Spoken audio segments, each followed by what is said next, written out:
Okay, everybody, welcome back into another Stadium Seats Sports episode here. As always, my name's Coop here with my partner and co-host Kriv. Just like we do every week, this week we're going to be previewing the upcoming weekend's college football game. So going here into week 5. So we're going to be talking about several different games here. So Kriv, we're gonna kick off this week with Oklahoma State taking on Kansas State. And both of these teams suffering losses in the previous week. Oklahoma State losing to Utah, Kansas State getting absolutely waxed by BYU. So this is a really interesting matchup. So I'm going to throw it over to you here, and then I'll give you my thoughts on the game.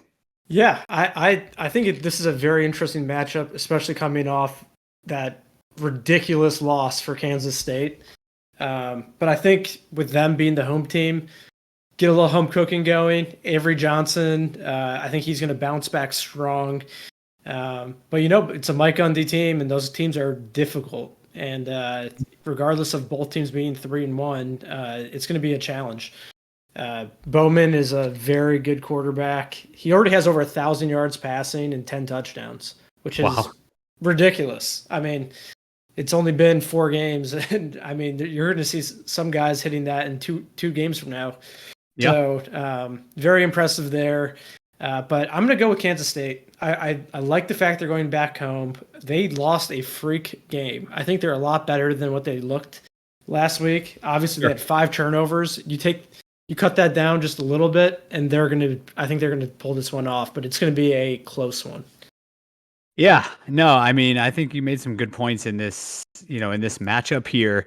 And it's really interesting because Oklahoma State, got beat relatively soundly against Utah. I know the game's score in the end was closer, but Oklahoma State, I believe, had 3 points going into the fourth quarter or 3 points late into the second half there, and then got some garbage time points. So they really did get beat pretty handily by a Utah team without Cam Rising. And then Kansas State, as I mentioned in the intro, just got absolutely waxed by BYU. I'm having a really difficult time picking this game because I think Avery Johnson and Kansas State, as you mentioned, are much better than what they showed against BYU last week. But also at the same time, like Oklahoma State, to me, they will go as far as Ollie Gordon II takes them. And he was like one of my Heisman dark horses coming into this year because I think he's an incredible player, but he has really struggled this year. And it might not all fall on him. Like their offensive line has struggled so far in this year. So to me, in this game, Kansas State being at home, I do believe in Avery Johnson. I know he's a young quarterback, but I think he's a great talent. I'm with you. I'm going to go with Kansas State in this game. I will make just the notation that I would be not surprised if Oklahoma State were to take this game, especially if they get Ollie Gordon II going in this game. If he gets going, I think Oklahoma State will probably come out on top. But it's been 4 weeks and he hasn't gotten going yet. And that offensive line has really struggled, as I mentioned. So for me, I'm going to go Kansas State. I'm going to go close in this game. I don't think it's a blowout either direction. But with Kansas State being at home, Kansas State getting kind of embarrassed last week against BYU and they traveled up there to play them, I'm going to go with Kansas State in the bounce back, but in a close fashion. Yeah, I think we're on the same page there. And then this next game, I'd argue it's just as interesting, if not more, and that's Louisville at Notre Dame. And for me on this one, it's super interesting because Notre Dame obviously has that very big loss on their schedule against Northern Illinois. I mean, that is just devastating top to bottom. Riley Leonard just looked limited at pushing the ball downfield and pretty one-dimensional. But for some reason, I really like them in this matchup. I feel like Marcus Freeman thrives in these kind of situations where people are counting them out. And I think you kind of saw that in the game against Texas A&M at the start of the year, where I don't think a lot of people thought Notre Dame were going to go in there and pull that off, but they did. And I think he is a master motivator. And this is the exact game they would want to turn the season around and put it in the right direction. If they win this, you're going to forget about that loss because they're beating an undefeated team at home. I mean, that kind of takes that bad taste out of your mouth. And for me, I think the big key here is Love at running back for Notre Dame. I think he's going to run wild. Mhm. And that's going to be the difference. I really do think Louisville's good this year. Um, their offense has been pretty dang good. But honestly, I think this is just shaping up for one of those games where Notre Dame kind of puts people back on notice. And we're going to find out. But I really think they're going to win, and it might be by more than 7, which is the spread. Yeah, I mean, this game again, similar to the Kansas State Oklahoma State game, is a really difficult one for me to pick because Notre Dame, as you mentioned, they had that awful loss to Northern Illinois, who then in turn, after the bye week, after beating Notre Dame, goes to lose in double overtime to Buffalo.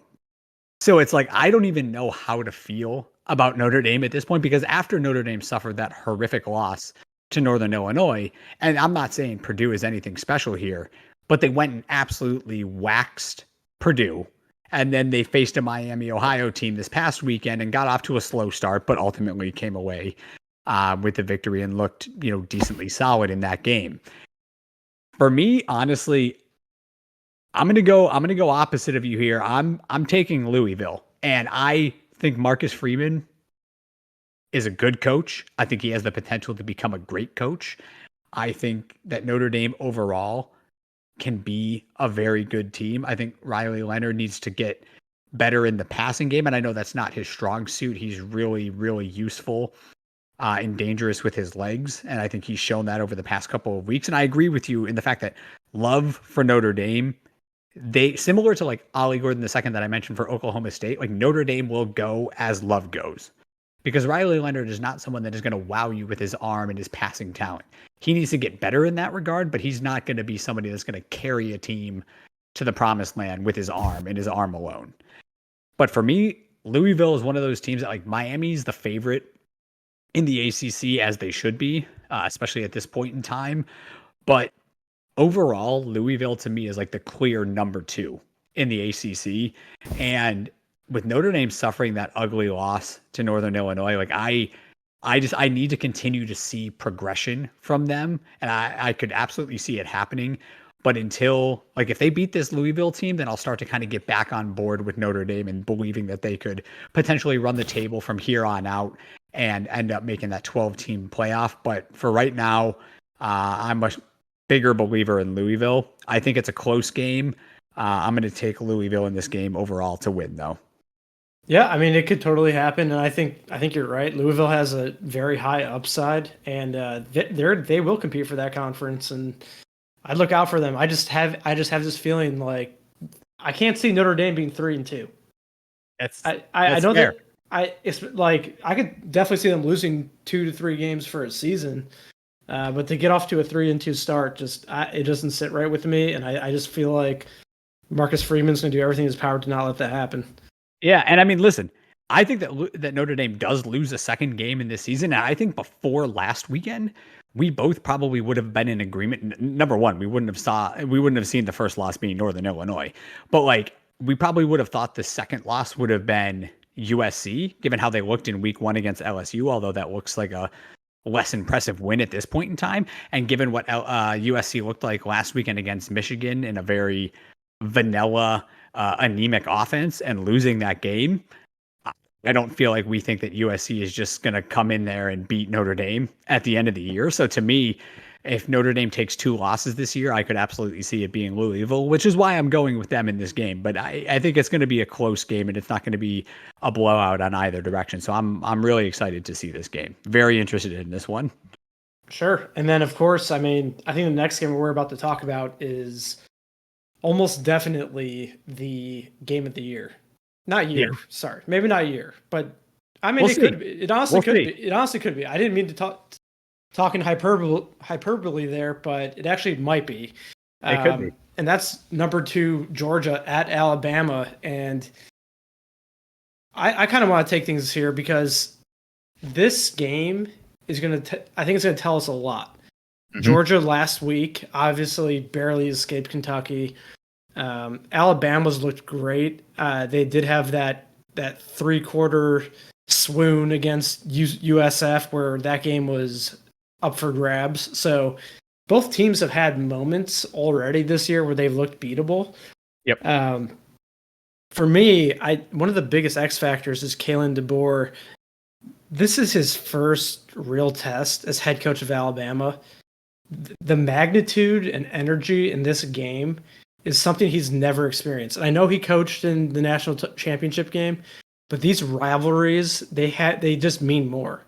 And those it's not a neutral site. He's at home, and you can say that's a home field advantage, but that's however many fans, 80,000, 100,000 fans, all wanting you to win so badly, and they're going to scrutinize every little thing you do. And I don't think he's ever had that in his career. So for me, I think it's going to be a good offensive game.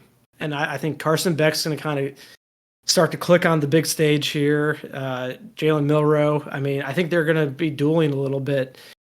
Big plays. And what I think it's going to come down to, and what I think what might finally separate them at the end is Malachi Starks. And I think he's gonna come up with some big play in that secondary, whether it be in the third or fourth quarter when that game's going back and forth and punches are being thrown. I think that's going to be the difference maker. But I really think it's going to be a quarterback duel, and I think Georgia's going to come out on top. Yeah, no, I mean, I really like your analysis on this game. This is, and like you said, you weren't trying to talk in hyperbole when we started this, but this very well could go down as the game of the year. I mean, we all as college football fans had several games circled on our calendar. Ohio State traveling to Eugene to take on Oregon, Georgia traveling to Austin to take on Texas, Georgia at Alabama and Tuscaloosa. Like, this very well could go down as the game of the year. It's going to be a very important game, not just in the SEC, but overall in the college football landscape.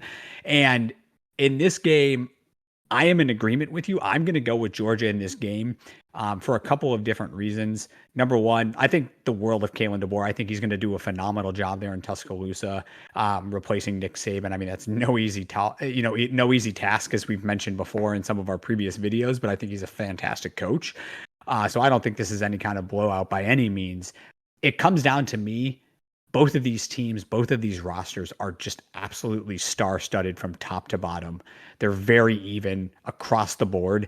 I think Jalen Milroe can be very dangerous, but he is also one of those guys that, like, he's either a home run hitter or he causes a major error in a turnover or taking a 22-yard sack or something along those lines. I trust Carson Beck at the quarterback position more than I trust Jalen Milroe. And that is why I am going with Georgia. Now, with that being said, I'm not looking too far into Georgia's difficult win in Lexington against Kentucky. Every top team, no matter if it's Georgia, Texas, Ohio State, like some of these teams are all going to struggle in one game or another throughout the year, no matter how good they are. You can't expect 18, 19, 20, 21-year-old young men to be perfect for 13 plus weeks every single year, or 13 weeks throughout the entire year. Like, it's just not feasible. And so I'm not looking into that and reading too much into that struggle in Lexington there. The one thing that could potentially plague Georgia came out of that game, that 13-12 victory in Lexington against Kentucky. And that is when their offensive lineman Tate Ratledge went down. Like, he is a bona fide first round pick when he declares for the NFL draft. And to me, offensive line and quarterback play are the two most important position groups in college football for teams that go on to win national championships and things of that nature. And so not having Tate Ratledge is potentially going to be devastating for Georgia. Now, again, they recruit just as well, if not better than anybody in the country. So I think that they will be able to plug and play, with relative ease. But that Alabama defensive front is pretty damn nasty. And so not having him in there could potentially give me a bit of pause in thinking that Georgia's going to just go into Tuscaloosa and, come out victorious with, relative ease. I think Carson Beck's phenomenal. I think, Kirby Smart's a great coach, but that's something to watch for me. I still believe that Georgia comes out of Tuscaloosa with a close victory, but not having Tate Ratledge is a big, big question mark for me. And if Alabama wins, that is going to be one of the things that I think we circle and look back on and say that was one of the main factors why. So 7:30 p.m. game for this one. So incredibly excited for this. I mean, this is just what every college football fan lives for. So cannot wait to watch this game. Going to be absolutely stupendous. We're all in for a treat, I think, on Saturday night. So yeah, and the one thing I forgot to really go into here, and I think might be what helps move that needle, is how Georgia lost in the SEC championship last year to Alabama. That's not something these guys forget, and they have a lot of returning starters, and that is something that can move the needle in this kind of game. And I think that revenge factor is going to loom large here.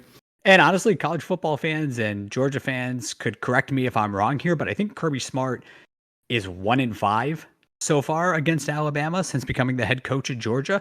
Granted, that was with Nick Saban at the helm. So the question mark is it an Alabama thing or was it a Nick Saban thing? I think we'll find out in this game, right? Because Nick Saban is the greatest to ever do it. Yeah, very good So point. we'll see. Is it an Alabama thing for Kirby Smart or is it just the fact that it was a Nick Saban thing? So I'm really interested to see that. I don't know about the record. I think he's 1-5, but I could be wrong on that. I think it might be 1-4, but maybe you just predicted the future. So we'll find out. Yeah, we're gonna find out here, man. And the next game we're going to talk about here, and I'll kick this one off. This is one I'm super, super interested in. Similar to the Alabama and Georgia game, is number 19 Illinois taking on number 9 Penn State. This game to me, I think at the beginning of the year, people are like, this is probably not a game I need to watch. To me, this feels like a game that you almost need to have on. And it's interesting because this game is also a 7:30 p.m. game on Saturday nights. You might be having dual screens for this game and Alabama and Georgia. And I think like when you look at Illinois and Brett Bielema's team, consistently year in and year out, they have pretty solid to great defenses. But we've touched on this when we talked about Illinois in general last week when they went into Lincoln and beat Nebraska. Altmaier at quarterback has been the key for me because again, they normally have very good to great defenses. Altmaier has been so much more consistent and quick with his releases and reads this year that he makes Illinois a legitimate, dangerous team. And Penn State, while I think Drew Aller is phenomenal and they've got the new offensive coordinator, Andy Kotelnicki, and I think Penn State is the better team overall. This is one of those games that if Penn State comes out sloppy or they get off to a slow start or they take Illinois lightly, this could absolutely potentially be an upset pick. Illinois to me is just one of those teams year in and year out, but really this year where it's like they pose a major threat. If you're not on your A game, and it feels weird to say that because I feel like when most of us think of Illinois, we think of like a basketball school, not a football school. But like if you're not on your A game when it comes to Illinois, you could be got. You truly could be. And I think that that's quite scary. Like Illinois to me is one of the most interesting teams in the Big Ten, along with Indiana. Like those two teams are quietly both 4-0 and look quite good overall, truthfully. And like I never thought I would be saying that about both of these schools, let alone or one of these schools coming into this year, let alone both of these schools at this point in time, 4 weeks going into 5 weeks into the season. But it's really true. With that being said, I am going to take Penn State in this game, but I'm going to take Penn State closely in this game, personally. I think that absolutely Illinois is going to cover the spread in this game. I think the spread is way too high for my liking.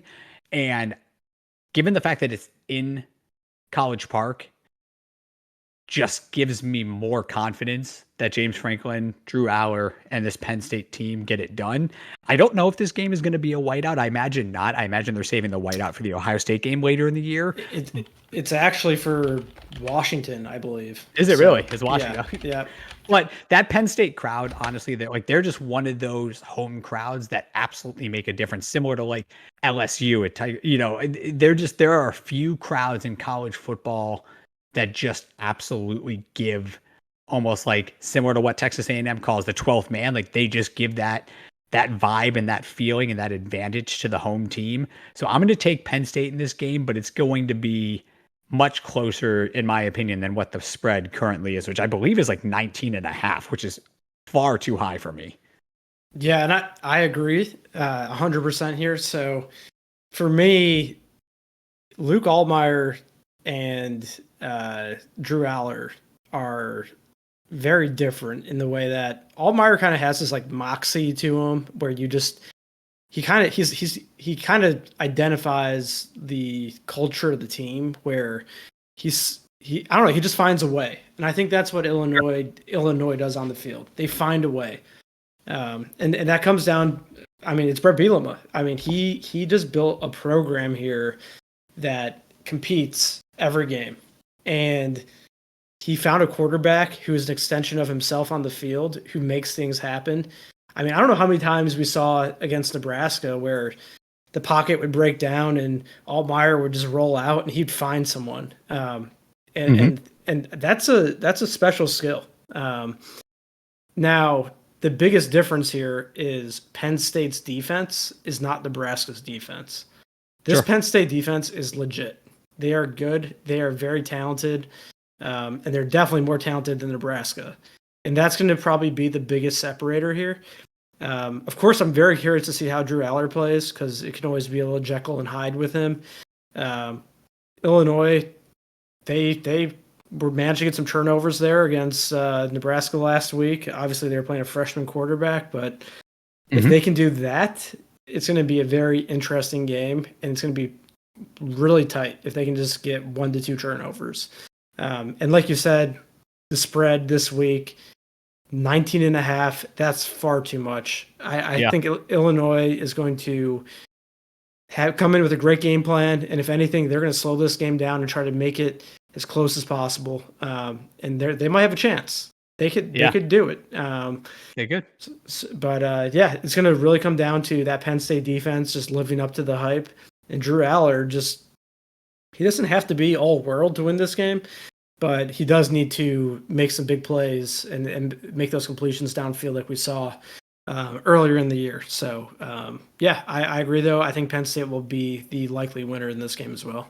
Yeah, absolutely. And we're going to get into our upset pick of the week here, and then we're going to talk about one kind of like mystery game real quick at the end, right after this, potential upset pick of the week here, and then we'll kind of wrap things up. But the game that we're going to talk about here is the potential upset is Virginia Tech and Miami.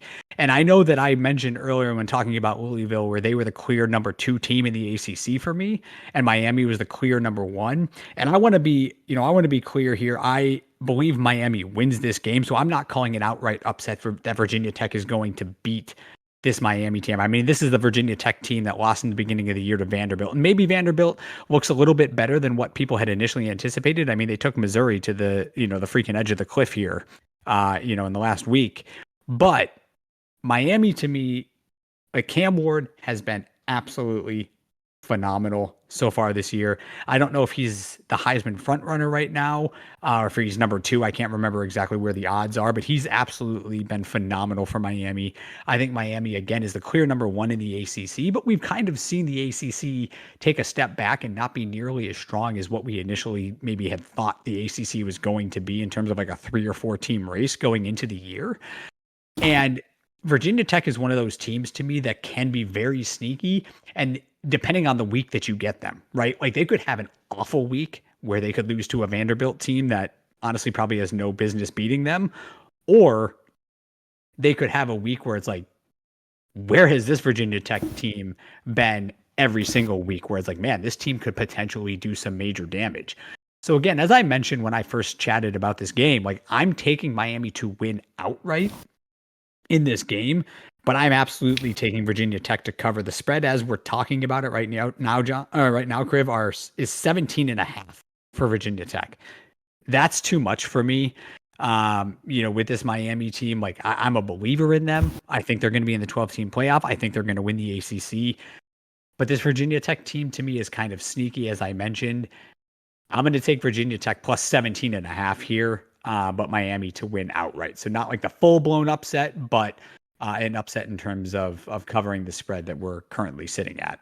Yeah, and I think the interesting thing about Virginia Tech is they came into the season with a lot of expectations. A lot of people thought they could be a a sleeper team in the ACC, and obviously has not gone their way. But with that being said, this is the perfect game for them. Mhm. First conference game for both teams. Virginia Tech, 2-2. I mean, it's been a down season. I mean, this is the kind of game that a team that's been struggling will really get up for. I mean, you could throw out the record book here and say, "Hey, Virginia Tech, if you guys win this game, I mean, you're beating a top 10 team on the road. Like, it doesn't get much better than that." So, I agree with you. I think Miami probably wins this, but Virginia Tech might be a sneaky team here that can make things real difficult for Miami. Yeah, absolutely. And the last game we're going to talk about here, guys, and this isn't any kind of upset pick or anything like that, but I just want to talk about this team because they're one of the top teams in the country that we really haven't talked about yet because they have really had a very, very soft entrance into the season, taking on Akron, Western Michigan, and Marshall, and that's Ohio State. And they've looked very, very good in all of their games. Defense was a little bit shaky in the first half against Marshall this past week, but overall, this team is really, really solid and is really cemented themselves as one of the top 2, 3 teams in the entire country. And I don't think that Michigan State is going to be any kind of like super stiff test for them, but it is going to be the hardest opponent they've faced to date. And it's in East Lansing, which is a very difficult place to play. And you've got to give, Jonathan Smith and this Michigan State team, a lot of credit and not take them lightly. I think Aiden Childs, I believe he's like an 18-year-old, young man. I think he's a very talented quarterback. Mistake prone. I think he has 7 interceptions on the year. So he's loose with the ball, but is not uncommon for a young quarterback. But he's also made some throws throughout his career that have been quite special. This Ohio State team, I think that they go in. I think they're going to beat Michigan State, with relative ease. And that's not any kind of slight at Michigan State. I think Ohio State's just that much more talented. This running back duo for Ohio State and TreVeyon Henderson and Quinshon Judkins, we touched on it when we did our top, teams preview, earlier in the year. They are just absolutely flourishing under Chip Kelly's offensive regime. And I think that this team is just poised for an incredible season. I think it continues this week, but I just wanted to quickly touch on this game because I think we're going to see Ohio State against at least a relatively formidable opponent, which we have not seen up to date. Yeah, it'll be nice to see them against a Big Ten team. Obviously Michigan State's kind of in rebuild mode, but it isn't. For some reason, it's a night game, which just seems to always throw a wrench into Ohio State's plans when they play these lesser teams at night in the Big Ten. So they've had weird games against like Purdue and other schools like that. So not ideal, but this Ohio State team is definitely on a mission. They have a lot of experience, so I think that they'll overcome that for sure. But it will be good to see a talented team, or at least talented pieces here and there on Michigan State, go up against Ohio State, and also to see how Ohio State can react to that. So it's a great opportunity for them. They're on the road. It's a night game. I think it's a great warm up for Ohio State, and they might face a little adversity, which I think would be ideal. Sure. But the one thing I'd really like to see in this game too, I think Will Howard's been a great fit, and you're getting a lot of explosive plays off of short passes. Mm-hmm. I'd like to see some deep passes throughout the game. And they don't have to be home run hitters. I just want to see a ball travel 15, 20 yards through the air and hit a guy. It doesn't matter if you get yards after the catch or whatever. I just want to see some new elements to the offense. But yeah, I think Ohio State takes care of business here, but it's good to see them against some good competition, and so we can get a full feel for them. Yeah, no, and before we close it out here, I think that's a fantastic point on your end. I'm in full agreement with Will Howard. I think he's been a great plug and play guy for Ohio State. I think he's somebody that's commanded the offense in the exact way that he has been asked to do. But if you've been watching Ohio State, if you're an Ohio State fan, or you've just been watching their games, there have been times down the field, a couple times to Jeremiah Smith, the absolute unbelievable freshman wide receiver at Ohio State, where Will Howard, which is something that's plagued him throughout his career, has been short on his throws. I absolutely agree with you. I want to see him make some really nice throws, 15, 20 yards, more than that, 30, 40-yard passes to where he's looking really, really accurate and lethal, because Ohio State, they're so talented. other than a couple of teams to a few teams that they may play throughout the year and in the postseason, they're going to win with relative ease without Will Howard needing to do those things. But against those certain opponents, he's not going to have to be Cam Newton special, but he's going to have to make some throws that is going to go on and potentially win Ohio State those games. So you want to start to see him be able to do those rather than just be a game manager, which is all he's needed to do up to this point. Yeah, I totally agree. It's going to be a great chance for him to show some new things.